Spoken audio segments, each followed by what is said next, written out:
সংসদে দাঁড়িয়ে এক বিস্ফোরক সত্য তুলে ধরলেন এমপি মোহাম্মদ নুরুল আমিন।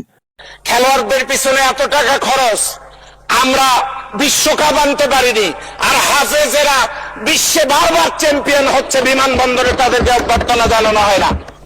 আমরা খেলোয়াড়দের পিছনে কোটি কোটি টাকা খরচ করি, স্বপ্ন দেখি এই বিশ্বকাপে, কিন্তু বাস্তবতা কি? একবারও সেই স্বপ্ন পূরণ হয়নি। অন্যদিকে এ বাংলার শত শত হাফেজ প্রতি বছর আন্তর্জাতিক ময়দানে দুনিয়ার বিভিন্ন দেশের প্রতিযোগীদেরকে হারিয়ে বিজয়ের মুকুট ছিনিয়ে এনেছে। তারা এদেশের জন্য গৌরব বয়ে আনে, ইসলামের আলো ছড়িয়ে দেয় বিশ্বজুড়ে।